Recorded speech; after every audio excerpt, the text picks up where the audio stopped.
Good morning everyone, welcome to the Euro Trade. I'm your host Marcus Stalker D. If we're meeting for the first time, I've been trading for 19 years and I'm a commodities trader, which means that you will see me analyze metals and energies markets. So let's get into it. I have my own routine that I do every single day. The products that I'm focusing on this week are copper, RBOB, which is gasoline futures, and natural gas. Of course, we'll be trading micros in the copper and natural gas, and we'll be trading RBOB, just one, because that's what my risk model says. Let's have a look at copper first. Bit of a muted Asia session. So maybe things have settled down in copper specifically. I did run a little long from ballpark 590 area after this big wick candle, and then I usually expect a take profit move to happen after the Tokyo close and into the London Open. So I took that, and we're sitting just under VWAP here. This one, the light purple line, is yesterday's LME, London Metal Exchange Open, because base metals such as copper, they trade a lot on the LME.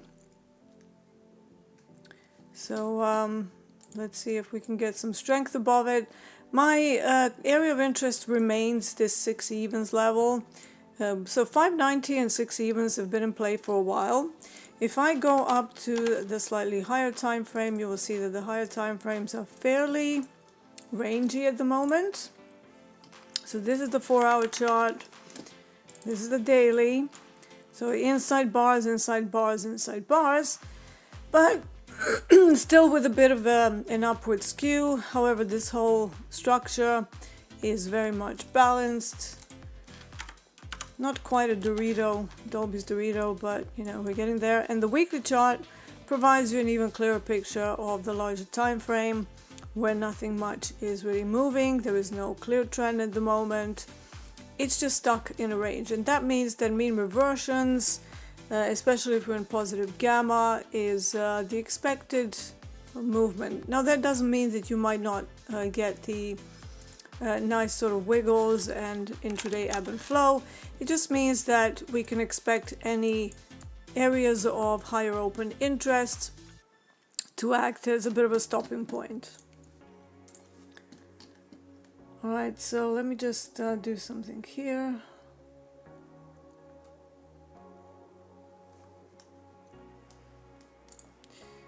Just gonna refresh the levels here on my mental cue. Right, so we do have some more significant levels even over 6 evens, but 6 evens is it's gonna be good enough for today, I think. To the downside, we would really need to confidently break through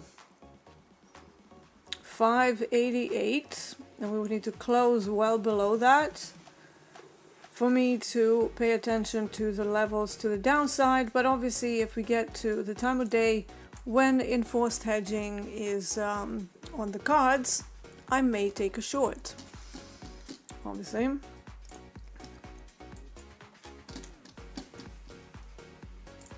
Right, ADR high, ADR low. Let's see where they are for today. These are slightly expanded from the previous week, 2 days outliers. So we have 613.25. This is for the entire day, right? It's not just for the London session, it's for the entire day.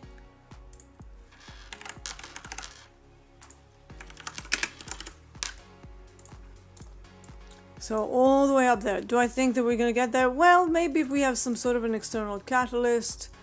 But yeah. Don't think we have the external catalyst. I'm just looking at the calendar here. Yeah, we just have some some retail sales. That's not really a big mover for copper. Tomorrow is the non-farm. So we had non-farm Tuesdays, now we have non-farm Wednesdays. It's kind of throwing me off because usually the NFP Fridays used to be a thing, and that release was my huge breadwinner when I was still a currencies trader.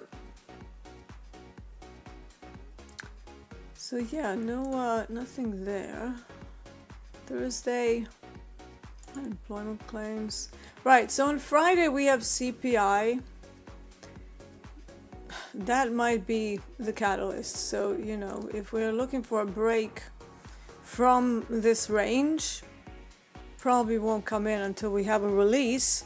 They can change that underlying balance. But still, let's have a look at some of the London session averages here as well. So the London ASR high, that's average session range high, is kind of like the ATR, but for the regular trading hours or the active session. And it is something I came up with out of a need, because I wanted to know how much it moves. So that one is sitting at 602.10. I'm going to use this one,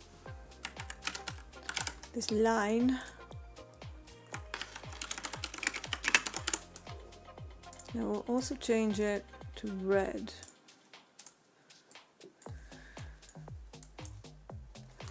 And then to the downside, the downside is London average session range low is 518.90.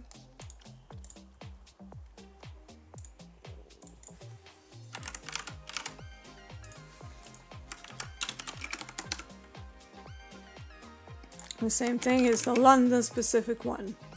When we get into COMEX, I don't really look at the London session ranges anymore, especially if we didn't reach it by then, like let's say we're in a quieter period. Then I'm not really looking for that. Gamma Flip today has changed yet again to 590. So if we do go lower, there might be some more acceleration. We're also looking at 15 days of to expiry. And that means the closer you get to expiry, some of these hedging moves may be more pronounced, but that doesn't necessarily translate into bigger moves. Sometimes you can get this thing called the gamma pinning. So if we have a gamma flip around 590, that typically represents an area with very high open interest. And then the price just kind of stays right there because both sides are heavily hedging. And unless you get that external catalyst, the price just kind of stays there. So that kind of explains some of the quieter days that we see in the run-up to the expiration. Right, let's have a look at the average daily range low, and then we're going to move on. The average daily range low, again, an expanded downside to 570.50.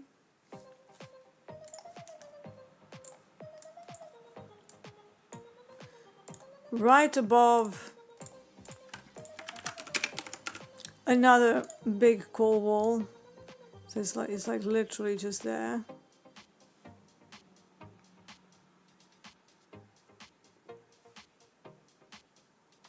There we go. Could make this better, but not too interested in that because it's quite far away.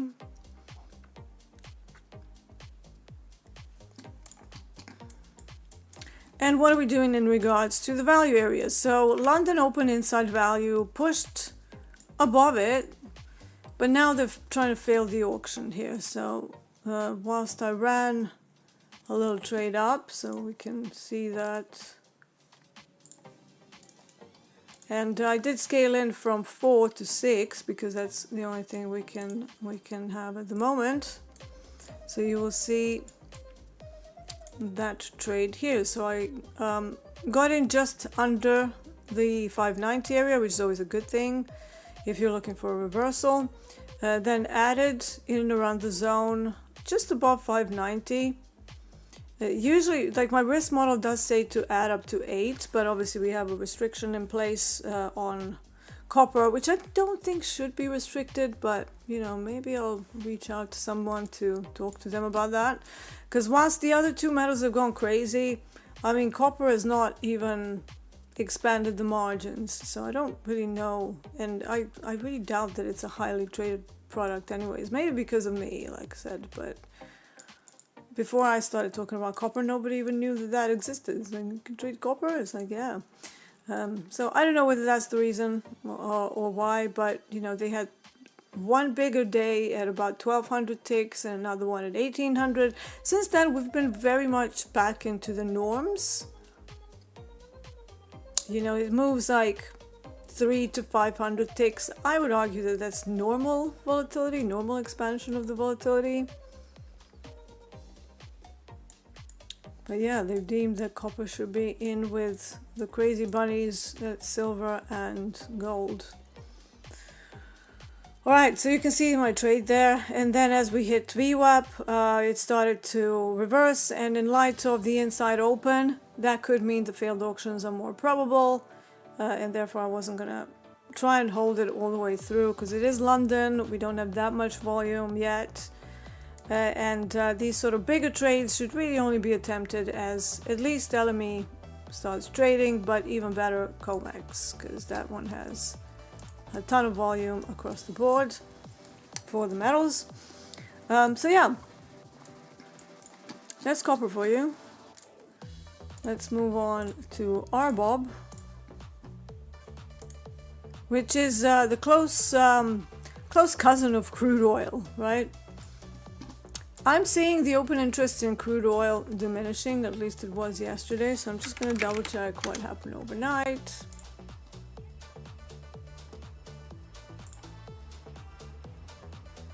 Yeah, so we still have people exiting the March contract. So we've had minus 22,000 contracts disappearing from open interest. And they're jumping into April already, because we are going to be entering the monthly rollover, which is always a pain, and I can already see that the volumes have split. However, RBOB is a lot more lively than crude oil. It's kind of like crude oil used to be, which is why I like it. And we reached that 2 evens level that I was stalking since last week, really. And that was the end, right? So yesterday's profit, well, it was the end of the day, came from this fade, and this was my NYMEX fade that I do again nearly every single day when the conditions are correct and right, and they're looking fine. But yeah, today I might be looking for a continuation short after this reversal. Obviously it remains to be seen, but for now RBOB is actually doing a value acceptance trade into the London range. How do I see that? Well, if we go back to the London session from yesterday, I like to take the volume profile fixed range from the indicators, and then you click and drag all the way to the NYMEX open, but you don't include NYMEX open because it's a different session with a lot more volume, different players and all of that good stuff. So here it is. You can see that the value high is sitting at 97.40 ballpark, and we're teasing it. We're trying to go back into it. If it does accept value, I don't really see anything much until we reach the value low, so the coast is clear for RBOB to kind of go into that rotational move through this weaker structure that we had yesterday. So all of these big candles, you can call them FVGs, you can call them whatever. We call them single prints in the profile, which has existed since 1985 as a concept. So I am a specialist in the profile. And yeah, so I would be expecting to see a rotation at least towards this value low, which was yesterday's initial balance low, interestingly. The levels of interest from the options activity are sitting at 195. That 2 evens is still there. It's still a pretty decent level. But again, in light of the declining open interest on the general contract and the expiration arriving very soon, within days, within 5 to 7 business days, that further upside, I'm just not really looking into that. Also, you know, we are talking about products that are very, very short biased in the long run and very range bound on the weekly time frames. So if I compare the weekly chart, I mean, you know, this would be a cause for me to run a short call as well. So I may consider that if we stay below 2 evens towards the end of the day, I might do like a short call for a few days on RBOB. I don't think crude oil looks the same, so I'm just gonna flip quickly to crude oil. Yeah, crude oil a little bit more messy, but we still have some top of the range. It's just not really an area that I would be comfortable doing the short calls from.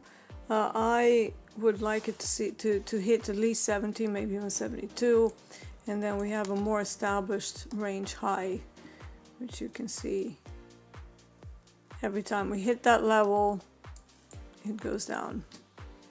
So yeah, but crude oil and RBOB intraday specifically, I noticed that RBOB kind of waits until crude oil hits some of its relevant levels. So let's say you're looking at VWAP as your potential area of entry. And in fact, let's put them side by side intraday, and then I can kind of try and illustrate that a little bit better.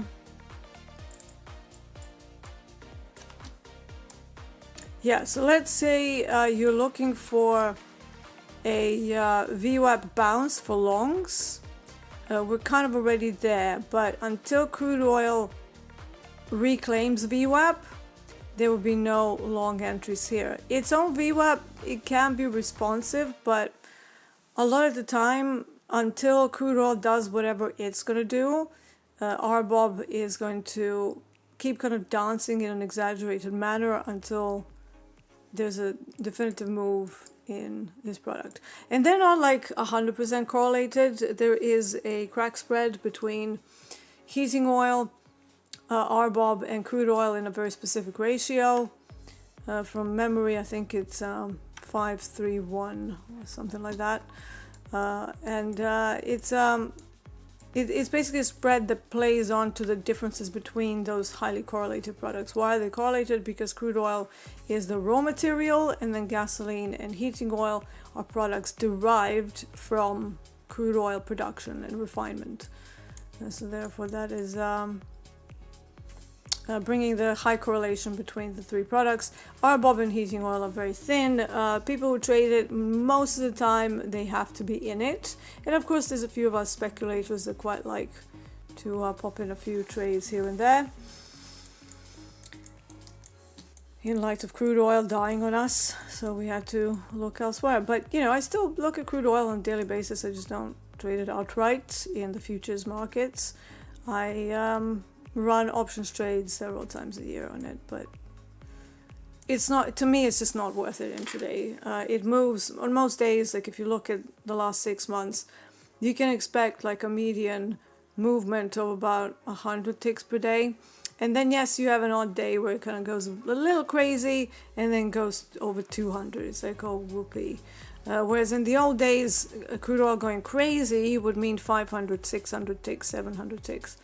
But yeah, that's changed. And then as a norm, it used to move like 250, 300 every single day. So that's disappeared. That's no longer a thing.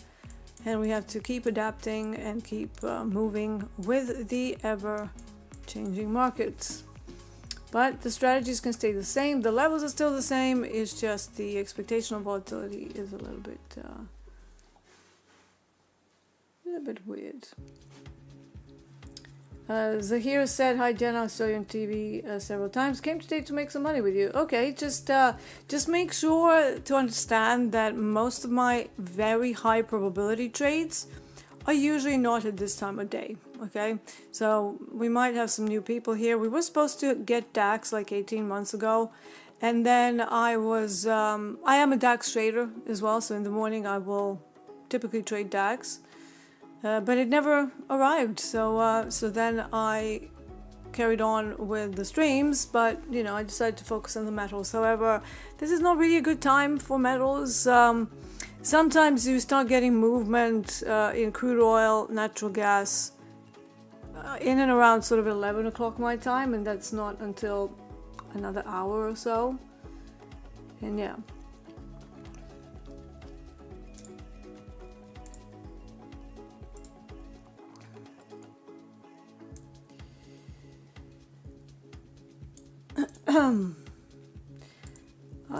I see there's a few people that are asking about rule changes. I don't know, guys. You know, you need to talk to the actual people who are in charge of that. We're just TopstepTV here. I know that all of you think that you can come here for support and stuff, and you know, we can sometimes help with some smaller issues, but I don't have admin control. I've said this so many times, and you know, Dakota said it many times as well. We're contractors. We don't know anything.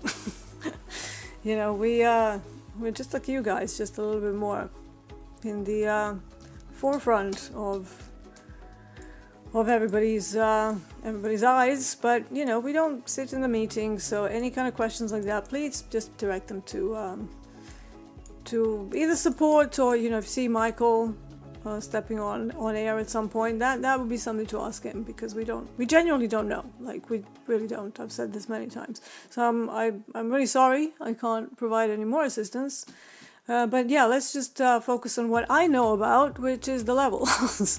So you know, I can tell you some of the statistics around some of these products, and that's where my expertise ends, I'm afraid. So yeah. Alright, so I'm going to move this to RBOB again, and I'm going to talk about natural gas. Natural gas is also one of the restricted products because we keep getting these enormous gaps. And you know, some days it just starts moving and it doesn't stop. So they decided to put a little restriction on it as well.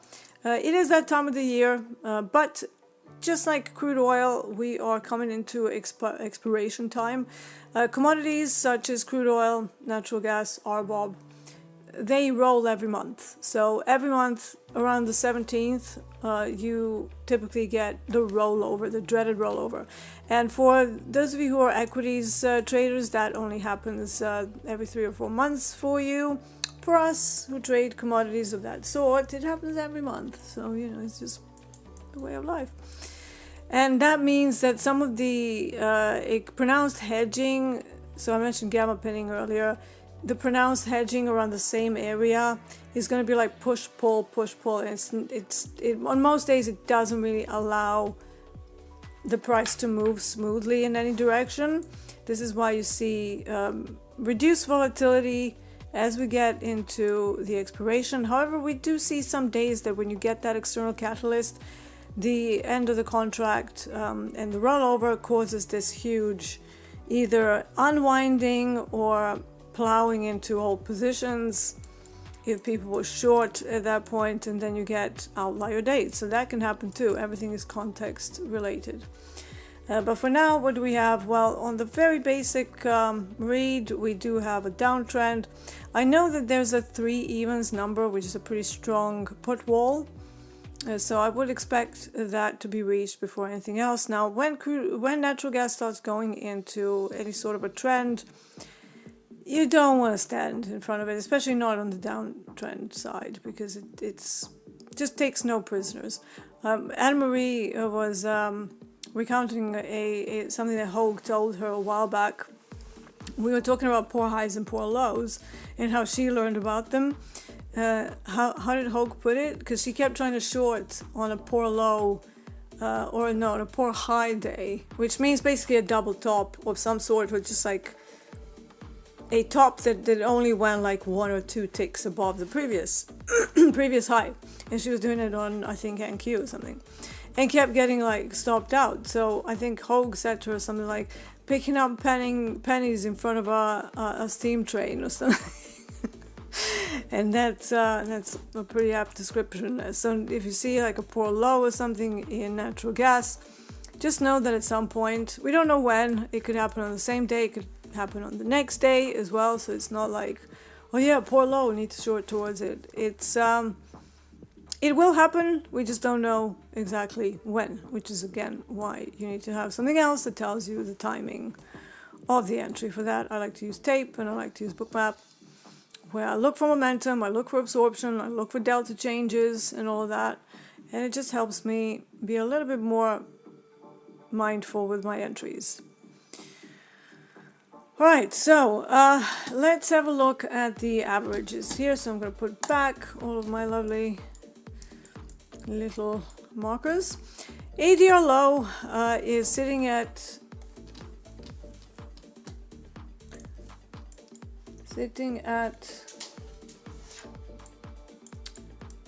is this correct? So let me just see whether this is my yesterday's markers or not. 289. So yeah, this is from God knows when.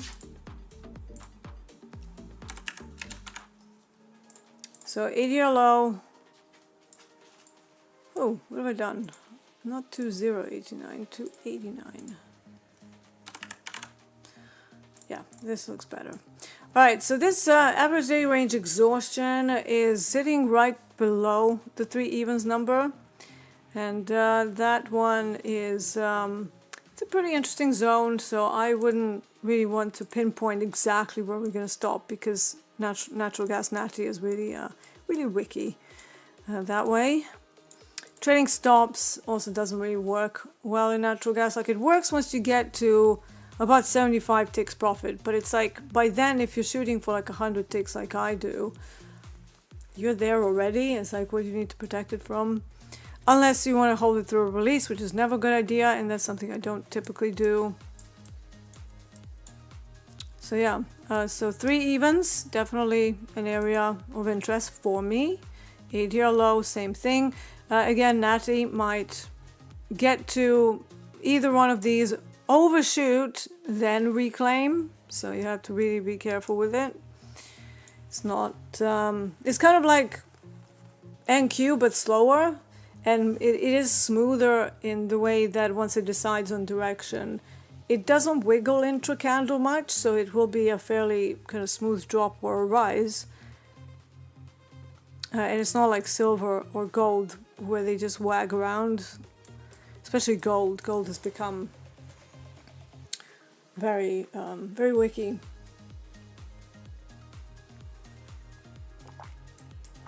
But for now, we're sitting below VWAP, so a little bit of a bearish situation. When it comes to the value areas, we are sitting below value for London and slightly below value for COMEX and sorry, NYMEX. Why do I keep saying COMEX for for NYMEX instruments? It's because I've been talking about metals for so long now. I keep mixing up my exchanges. And why is it important? Because they have different start times. They're half an hour apart. Alright, so let's plop the volume profile fixed. Alright, so that's that purple area. That's your value area from yesterday, where right now we're below it. I have a slightly different way of looking at the open sentiment than Dalton. He kind of likes to see what the overnight did. So if they went long, he would say that they were long inventory. Just gonna let one of my dogs out because they are really annoying, and it's Crichton. I didn't realize he was in here. And he doesn't like it here. He gets too hot and then starts throwing temper tantrums and scratching at all of my doors. Back in a sec.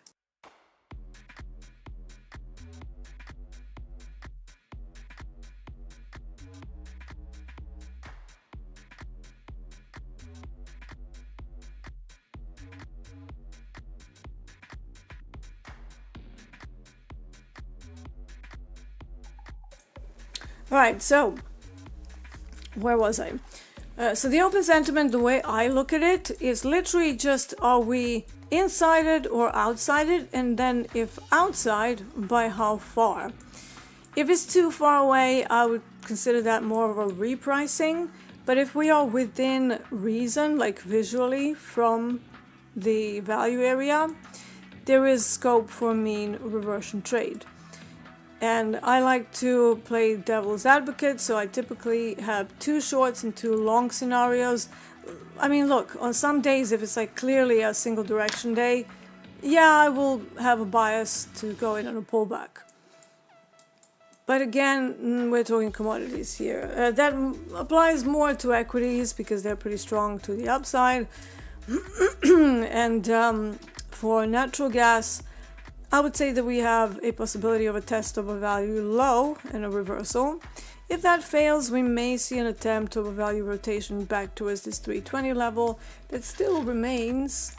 It's like a moderate call wall there, so it's not a put wall. The 3 evens is a put wall, but both of them can bring some hedging activities and a potential for a bit of a larger move. But yeah, most of my probabilities for metals and energies markets really come into full strength towards COMEX and NYMEX later part of the session.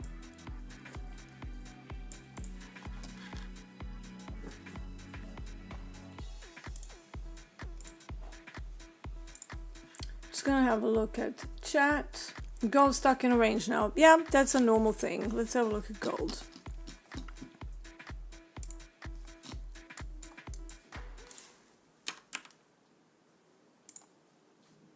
Yeah, so this is what happens during London, where most metals, on most days, again, you have outlier days, but on most days you will see that they get stuck in a single range, reasonably tight compared to the volatility that we are experiencing at the moment, and then you just don't really see much movement until about 11-12 o'clock my time. I am in England, so I am in GMT time zone, so use time zone converters to see what time that is in your area.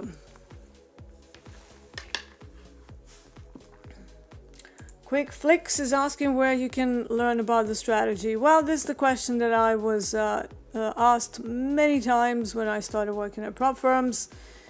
And then at one point I had 12 people around my screen where I was explaining everything. And then out of the goodness of my heart, I started opening up what was then Skype, because we didn't have WhatsApp many moons ago. I opened up my Skype to chat to, colleagues who wanted to know more, and that took over my life. So eventually I started putting it online when I was able to. That led to even more demand for people asking me, how do you match all of that up? So basically there are 4 core concepts. All of them are very much time dependent. So time is a huge component in what I do, which is where the concept of time of day is a level, which is a term that I coined. So that led to my Market Stalkers community. So you can check out my YouTube channel. You can also check out below each of my own videos for the CPD certified course. It's the only CPD certified trading course that I know of. And we're actually in the process of review now. The level 1 just passed the annual re-examination certification, so we're just waiting for 2 and 3. But it's all a part of my methodology that is very cohesive. It's complete, but it has 3 or 4 moving parts to it that you need to keep in mind. And that's not that trading is rocket science. It's just that matching 4 different components of it at the correct time of day, it just needs a little bit of learning and development, right? And if you want trading to change your life, I would be inclined to put some serious work into it and to start with something that somebody has already come up with, right? Why start from scratch? Because it's going to take you a long time. I did it from scratch because there was nothing else. Like if somebody had, a way to teach me what I know now in the markets, to teach me ADRs, to teach me how to look at the profile properly. And arguably Dalton does that, but I think that he kind of does too much of it. because there are parts of profile that only apply to equities, and I tried doing a lot of the setups that he was talking about, and they just didn't work in commodities. So just keep in mind that the initial rules of profile were meant to trade equities mostly, and they work well on equities. It's just, you know, something like 3 eye days. I don't teach that because it doesn't work on most products unless you are looking at the equity index. So just keep that in mind. It is kind of an evolution and a different use in my methodology, but it's not just profile. It is the gamma exposure levels. It is supply and demand on large time frames to look at the structure. It is a bit of Wyckoff. I renamed it as rule of fours, right? You have phase 1, phase 2, phase 3, phase 4. Why? Because I could never remember accumulation, distribution. It just sounds like so up your own bottom. And I was like, yeah, it's phase 1. I was a musician, you know, so even though I am a data scientist now, for a long time I kind of shied away from all of it, thinking that I won't be good enough, especially because math just did not interest me when I was at school. In fact, I was an excellent student in everything else apart from math. Physics, on the other hand, applied math, that was a different story. I was actually pretty good. And then later on, when I discovered my love for the markets, I realized that because I was coding as well all through that. I started coding probably when I was like 15, 16. Never made it into a proper career because, again, I'm not the kind of person to just sit in a corner all day and code. I'm a little more outgoing than that. And I went to be a session musician for full 20 years. But I also think that my experience with having a degree in music, which prepares you to be a professor, allows me to break down some of the more complex ideas, which maybe not complex once you understand what they are. They're actually pretty logical. But when you first hear about them, you're like, oh, mind blown, right? I know I was like that with options. I remember hearing about options and the Greeks, and I was like, what? Huh?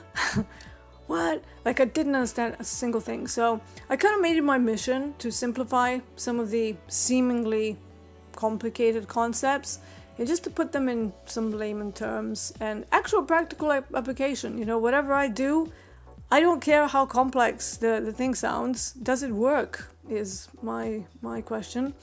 And whenever I teach something new, I will always tell people, go and see for yourself, right? Take the chart through a bit of a visual backtest. You don't need to be like a whiz to just go back and go, this time of day, what happened? This time of day, what happened? And then go through about, 30 days of that, and you will already start to see some patterns developing. So whenever I talk about COMEX settlement fade, go and check how many times that happens. It's very simple. 12 p.m. Starts usually at 12 p.m., but can be on a sliding scale between 12 p.m. and 12:30 p.m. Central, if you're in the States, and over here that would be 6 p.m. until like 6:30 p.m. And then you start to realize the power of observation and the power of pattern behavior that actually has a cause behind it, like enforced hedging into settlement, high probability trade.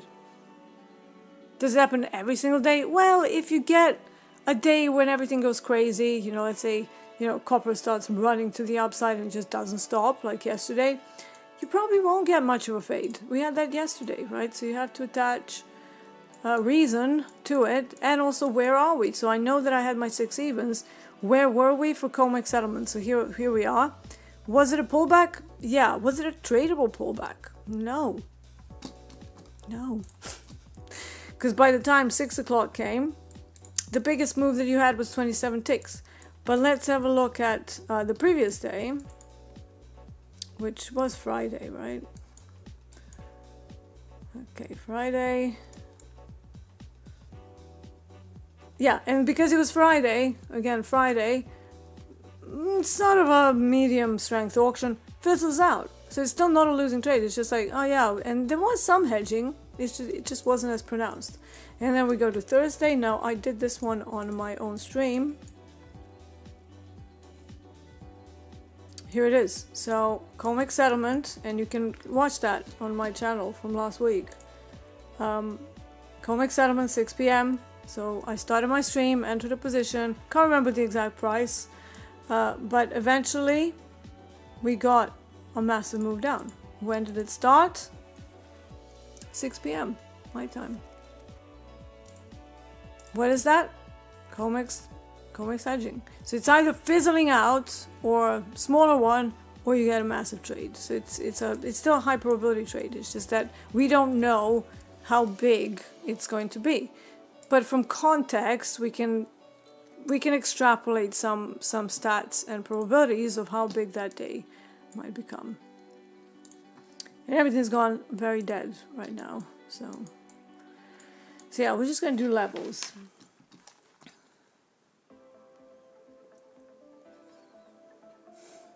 Nicholas says, I agree with Dee in regards to copper. I found it really nice to trade. Can't trade it now. Gave Swiss francs a go. Oh god, Swiss franc. I cannot trade Forex anymore. Every time I look at it, it's like the biggest day that they have is like, 50 ticks. And I'm like, I can't trade things. Like, it's just not good for my mental state. I cannot trade things that don't have, at the very least, about 200 ticks of juice in them. Like consistently, not just like once in a blue moon we move to, no, every single day to have between 180 and 220 range. Whenever a product falls below that, I'm just like, ew brother, ew. Like I just run away from it. But at the same time, when something goes completely bonkers like silver and gold, I also run away from that. So I look for a very, very specific sort of sweet spot when I know that I'm the strongest, right? When I know that I can use a reasonable stop size, especially on prop. Like if you're well capitalized, if I have big accounts. I don't care how much it moves because I can always scale way, way down. But scaling down when something is moving like 3,000 ticks per day, scaling down on prop has its limits because you can only scale down to 1 micro and then there's no more, right? Maybe once we get these nano contracts, I know that the 1 ounce gold is trading, that's like 25 cents a tick. I know that there is there is now silver nano as well, 100 ounce silver. We don't have them on Topstep yet. I know that the gold 1 ounce has already traded 50,000. So let's have a look at how many contracts silver 100 ounce has traded. Yeah, that's not enough yet. That's ridiculous. So here's nano silver. Sick! Because silver is sick. Silver is sick. Yes, volume only 1,600. Until that trades at least 30,000 contracts, I really don't want to get in there. But on the other hand, 1 ounce gold,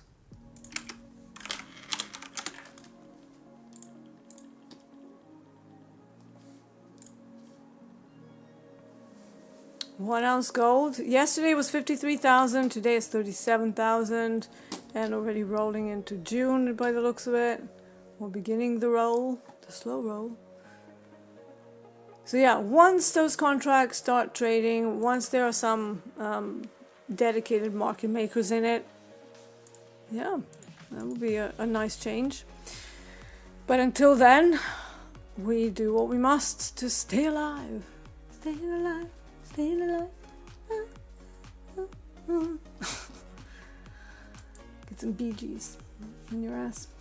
How do you use delta changes in your trading? Yeah, let's talk about it. So delta to me is, again, like a bit of a two-parter. You have the overall delta, but that's not necessarily what I would use on the daily basis. If something has gone heavily negative or heavily positive, that's an interesting tidbit. But what I look for is to see whether the price is moving with or against delta and how that's happening. So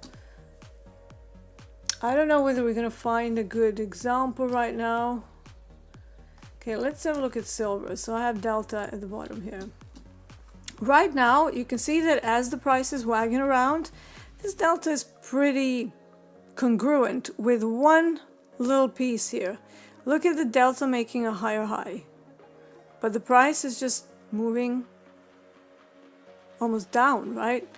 That would be a bullish divergence, which means that even though we are kind of moving up, I'm seeing more upside due to come. This signal has more power when we have more volume. Obviously right now it's a low volume environment, but that is what I look for. And if I see that, the delta divergences, they're very powerful indicators of future developments. Not like future as in like, oh, in a day or two. No, it's like immediate momentum. And here we go. So they pushed it even higher. So delta is kind of like your roadmap, I suppose, for what will be happening. And by the same token, if something makes a higher high, but delta doesn't, that's a bearish divergence. So even if we're like in a mad bull trend, I would see that and I'll be like, are they running out of steam? And I always ask myself questions. I'm always asking questions. Whenever I see anything, I'm like, is this it? What is happening right now? And then I take myself through a bit of a, how'd you say it? A bit of a checklist, I suppose. Yeah, it's a checklist. So I'm like, what do I want to do here? How do I want to play it? And by the same token, if you're in an uptrend and then you have a huge spike in delta to the downside that doesn't really recover pretty much in the next like couple of minutes, that's not a shakeout. That's a potential that the institutions have started taking profits at that point for whatever reason. You know, usually it happens around the high open interest areas. But by and large, it will be somebody starting to close out positions. So delta to me, like I said, is a good indicator of momentum, better than anything else that I've seen ever. Never mind the DMI, ADX, all of that. To me, those are all laggy. Delta and also the spread difference, right? So on my other platform, I have the spread, bid and ask spread at all times. And on some of the lower liquidity products like copper, RBOB, you can actually see the jump or the fall in spreads that we're being given by the market makers a few seconds before the price actually does something. So if I already have a level in mind and I see that and I see delta that's just very resistant to any sell-offs, and I'm looking at a longer level, that will be like my extra sort of superpower to say, all right, this is on. But it takes time, you know, just by getting all of these tools and stuff and starting to stare at the bubbles, the big balls, like they call them. You know, they are still just tools. You still need to learn how to use them, and there's a big learning curve. You know, to me, I stayed away from tape reading. I mean, I didn't stay away from it. I kept trying, but really until Bookmap arrived, I wasn't particularly good at it because just pure numbers to me are not very visually appealing. And I have amazing memory, but for some reason that only translates to patterns, not pure numbers. So I was really struggling to memorize what the time and sales looked like. And for those of you who maybe never looked at this is level 2 data as well, obviously. This is time and sales. This is what it looked like. So back in the old days, never mind the chart, you would just get this and that. The end. There was no chart. Like, you would ask for a charting package and they would look at you like you just grew a third head. So yeah, the issue that I had with this is that it's too numbery. So, too many numbers, right? And just to remember whether there was a sweep, whether they recovered, what price that was, my brain just was not designed for that. I'm, you know, a musician. I have a super strong visual pattern recognition to the point of lunacy.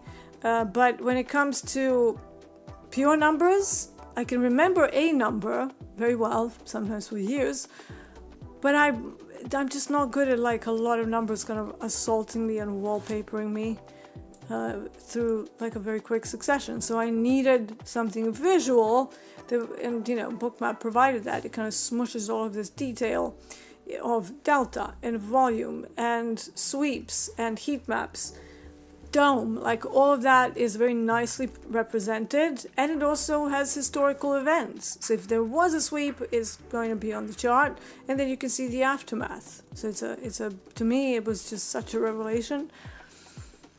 But yeah, tape is useful once you get to know how to use it. But you know, to me it probably took about like 2 solid years to get the grips with tape reading.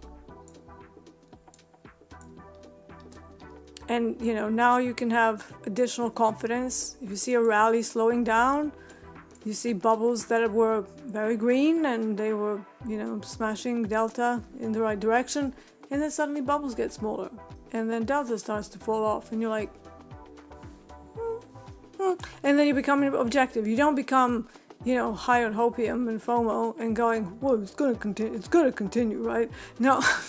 That's how we talk to ourselves, right? Oh, I really want this to work. It's gonna be a massive trade. It's never quite like that.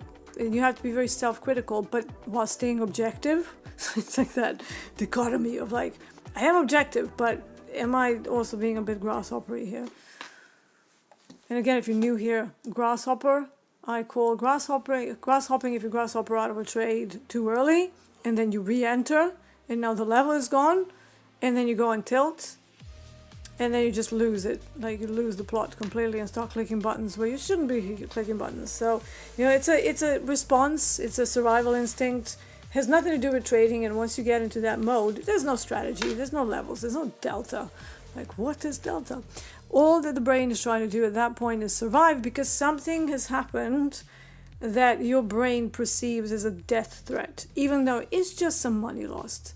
So once you start to realize how ridiculous our brains are, you start to be a little bit more open to understanding that we are not perfect beings and that our brains do malfunction in that regard. And then you just start going, this happened last time, hold on. And then you go, all right, I'm back. Some people need weightlifting to get their rational prefrontal cortex back into engagement. You also sometimes need, you know, a lot of meditating, sorting out your diet, especially if you're, you know, if you're somebody who doesn't take care of your body, and you know, you want to be a trader. I mean, gone are the days when you have, you know, chubby traders that are also killing it. Have a look around you. Most people who are now making money in electronic markets, we're all very disciplined. We are all taking care of our health to the best of our ability. We're all making sure that our bodies and our brains are working at peak levels. You won't see too many fat people. Not that there's anything wrong with that, but it's just if you want to be a high performance trader, I would argue that not taking care of your body and what you eat, what you put into yourself, is not going to make your job easier, because you're going to feel not great on most days, and that will directly translate into your trading decisions. Unfortunately, it's just how it is. It's like trying to say, I want to be, you know, a top level athlete. Can you then be a little bit chubby and then not that strict with your diet? Of course not, because you've got goals. And those goals will never be reached until your body and your brain are fueled to its peak efficiency, again, to the best of your ability. And look, some of us have challenges. You know, I also have chronic illnesses and autoimmune conditions. I can't exercise anymore, but that doesn't mean that I don't have to take care of my diet and that I should just eat stupid things all the time. So I just keep everything very simple. I try to keep it to single ingredient foods. And I've noticed that even though my health is not the best, my brain started operating, you know, very nicely once I got the grips with my new situation. So there's always a way. There's always a way. But, you know, just getting level 2 data, it is not going to magically make you into a brilliant trader. So you have to adjust your expectations, I think. Once you adjust your expectations and once you say, okay, this is a long game. I want to change my life from this. But I also understand it's not going to happen in 3 months or even a year. However, I will get there. Suddenly you stop being disappointed with yourself just because you didn't, get max payout this week. Suddenly you just go, oh great, so I made a couple of grand this week, awesome. Or, I made 300, 500 this week. That's also amazing, right? It's a side hustle at first, and then eventually the income becomes all about windfalls in trading. And you will not always be up, and up. It's not such a consistent profession, and it's really the only profession where you can lose money at the end of the day, end of a very long day. You fight the markets, things are just not moving, and you seem to be making all the wrong decisions, and then you spend like 12 hours staring at the screen, and you make magic. You make whatever balance you had on that day into zero. So you want to try avoid doing that. We want to work on ourselves so that you can stop yourself from certain behaviors, not force yourself, but just modify them to get better each day, and then someday you will find that those issues are no longer issues, and that's the toughest thing ever. So that's it. All of that takes a lot of time.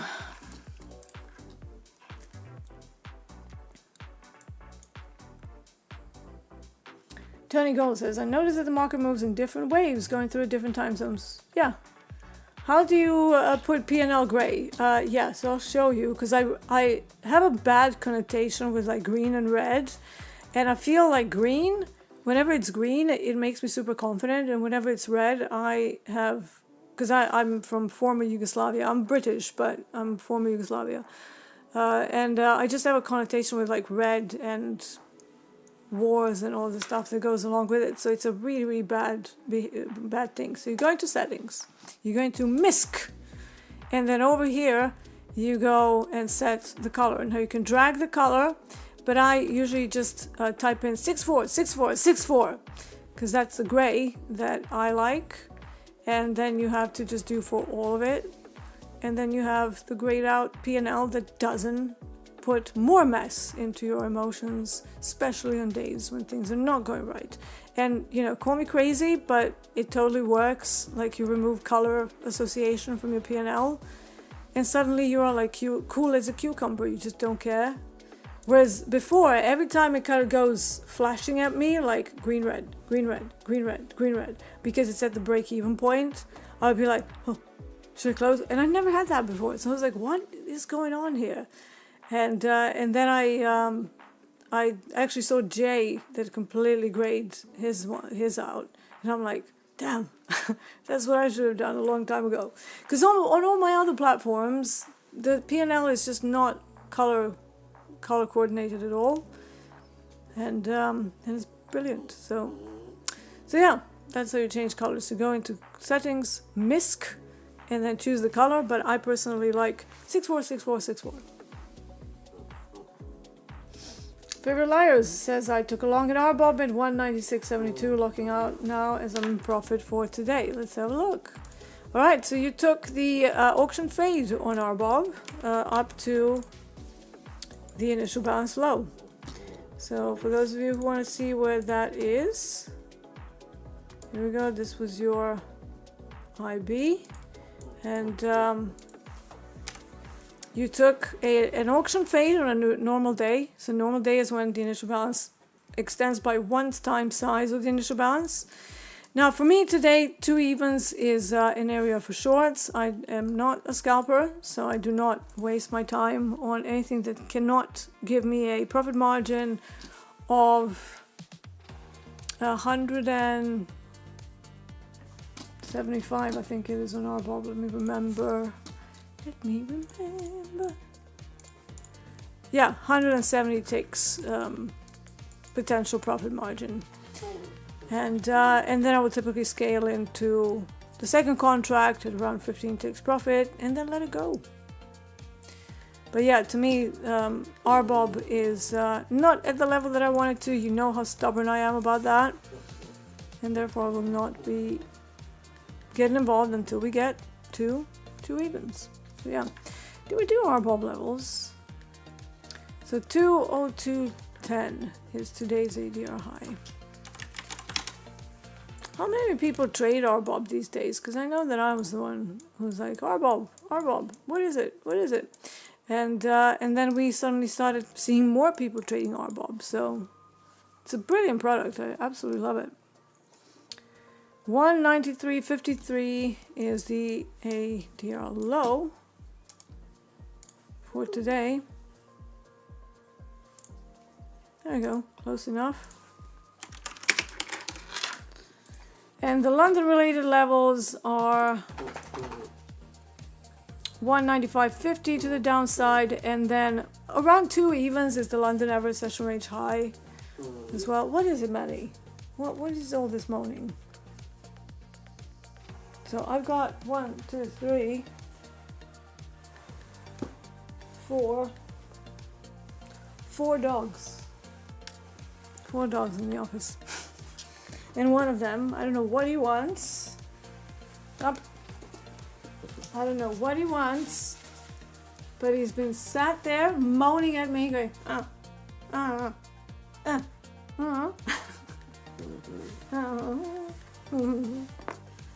do you want, Maddie? You want to say hi to everybody, or you just want to be on my lap? What do you want out? I don't know, man. I really don't know. So can you just sit there and be nice? So to me, if we don't get to 2 evens, maybe there will be some kind of a continuation downwards. I just don't want to get involved here. I know it's VWAP. Technically, it could be a short scalp to the downside. It's just I don't like the fact that we've left 2 evens untested and we still have the entire day to go through. I think it's an important enough level to retest it. And when I look at some of the other levels that are much, much smaller, like they're so minor. Yeah, I mean 99, 199 is another alternate level, but again, not nearly as strong as 2 evens. I try and not get involved in weaker levels because, you know, whilst you may get an initial reaction from it, eventually they will run through it, so that means it's more scalpy, and to me that's just a waste of time, you know. I like to trade less for more ticks, less size, and individually less risk and more cash. Not the other way around. Not more trades with bigger size for more risk. To me that's just all wrong.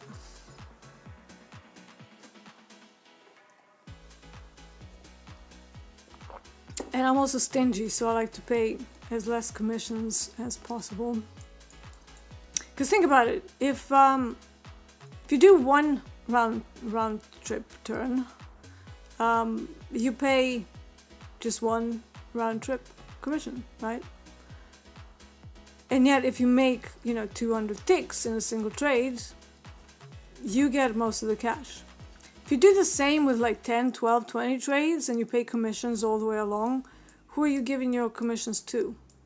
The broker. I want all of that in my pocket. Thank you. But yeah, there is a London setup here. You know, shorts from an initial bounce low. Tag and VWAP tag. But it's not enough for me. So yeah, I'm gonna wait for bigger levels. This one is a Gex too. I mean, it's not super weak, but it's not as strong as the 2 evens.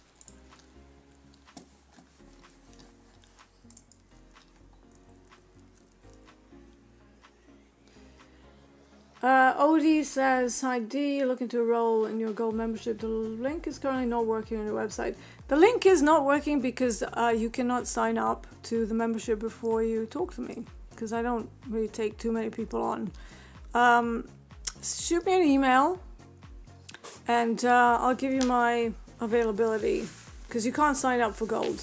I do not take on people that I haven't met, because it's me you're going to be working with, right? I'm not like other companies. Like if you want to sign up for the pro dev, go for it. That works just fine, but there is no sign up link on gold.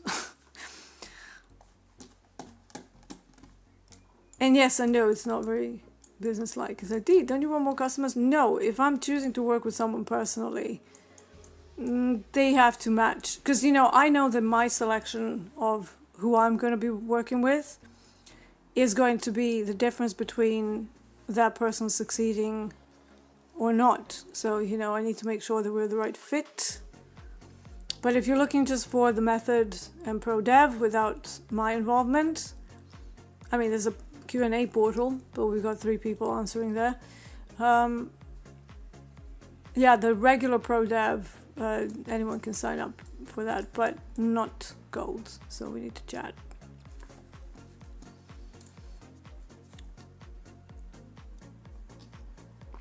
Oh, you already sent me a message. All right, I'll get back to you with my availability. I've got somebody else who was talking to me for tomorrow, so I might get a few slots open tomorrow because it's been a little bit crazy recently. But yeah, so I'll get you the link. Not for the gold, but for the chat.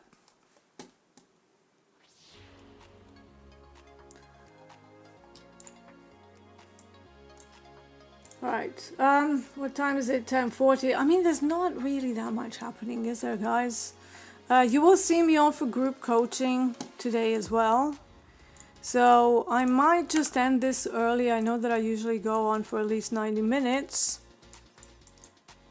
But I kind of want to, you know, want to keep my mental capital for when things are actually moving. And, you know, in light of this restriction, I really have to make sure that the trades that I do take have quite a lot of juice inside them, and that's not going to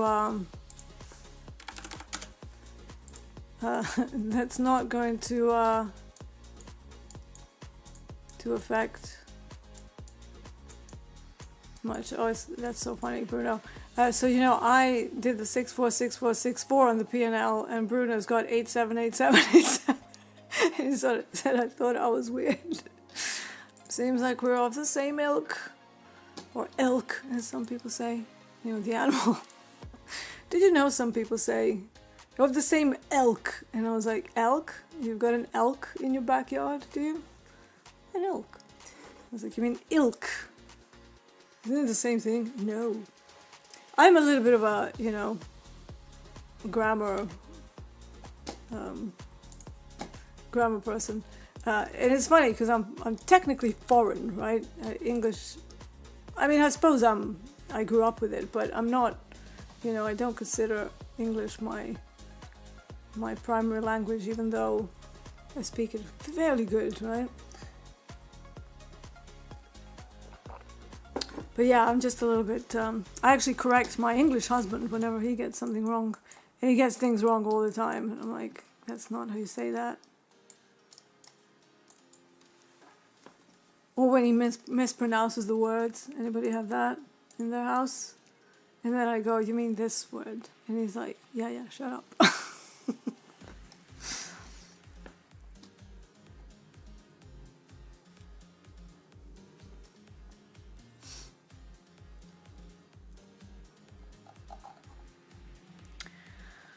Right, yeah, not much happening. I suppose copper is kind of livening up, but proximity to VWAP is not that great. I'm going to delete this LME anchored VWAP, and I'm going to put another one in about an hour when London Metal Exchange opens.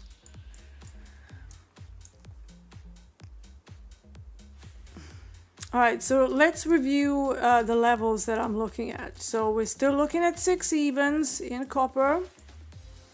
590, yes, but now that we're coming into a time of day where we still didn't wick below the Asia low, the Asia low actually becomes a level where I might be looking for a wick below it, then a reversal, then maybe back up to VWAP. So if we don't get that and it just keeps going higher, I'm going to wait until we reach, at the very least, yesterday's session high here at 597.80, but really I'm looking for the wick all the way through to 6 evens. Then I want to become a potential seller, but only if the time of day is correct. To the downside, if it starts to just go lower, I will be looking for the price to sustain itself on a 30-minute time frame below the Asia low. Then I might change my bias, and then I'm going to start looking for short setups towards the ADR low, which is way down. So that's copper. RBOB, I am looking at 2 evens, maybe just maybe as like maybe 199 if we get to the time of day and we really cannot break back up to 2, but 2 evens would be my my primary choice.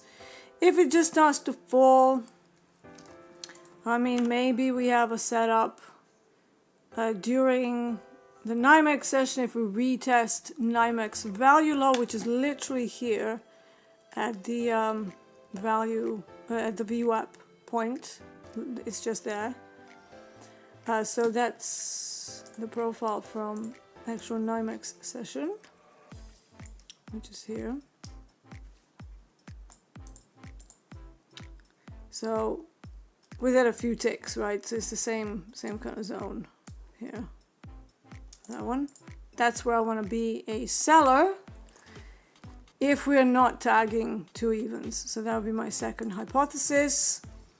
If it just starts to go down, I'm going to have to look to MGI, so market generated information, to provide more clues of where I should be going in, but things become a little bit more difficult at that point.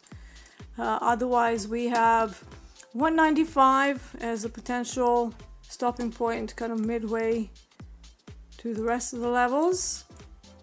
We have a swing low and ADR low, which is a statistical swing extreme to the downside. Not too far from that. But yeah, if we get down into this area, that's probably going to be more like a target zone for me rather than longs, because I don't really want to be long when crude oil is leaving open interest daily, right? The open interest has been decreasing, which means that the uptrend that we've been seeing is quite potentially starting to lose steam. RBOB is already at the top of the range in the weekly chart, so it would make sense to start looking for shorts rather than longs at this point. And I don't know what would push me into a long. Maybe if we go above the coal wall, so we go above the 2 evens, and then that would change my bias to the long side. But whilst this is happening, and whilst I know what's going on with open interest in crude oil, not really itching to go longs outside of the breakages of like the big coal walls. And natural gas, I don't know. We'll see. It could be another quiet day because, like I said, I'm seeing a lot of gamma pinning happening where they're just kind of stuck to that 3,100 level. However, I am interested in 3 evens. I have been all week. And once we get to 3 evens, maybe I'll reevaluate. Seasonally, we should be seeing some longs, but we're talking natural gas, which is crazy. And it does these incredible gaps, not just downside but also upside. Here's a massive one, 700 tick gap, crazy. Here's a massive one to the upside, not as massive as the one to the downside. And do the gaps get closed? Well, it depends. On natural gas, it's all about context. I have to look into the storage, not just like general, look into the wardrobe, what is happening, what am I going to wear today? No, I'm talking about natural gas storage, of course, for the reserves, right? So if they have an oversupply, then this drop would make sense. We will have the inventories released again. I think it's on Thursday, unless they change that too, or unless they decided not to release it. Again, it's messing with my workflow. But yeah, in the meantime, let's just try and keep safe. Maybe use this time of weirdness to practice and to get better at our craft. So I'm gonna end it here, again in the name of saving everybody's mental capital for the times when things really start moving. And you will see me for group coaching later today, which will be 12 p.m. Central, 6 p.m. GMT, if you're over in this part of the world. for some more lively questions, maybe a few end of day setups and all that good stuff.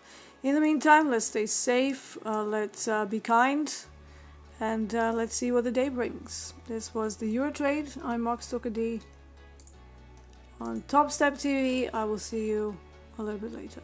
Take care.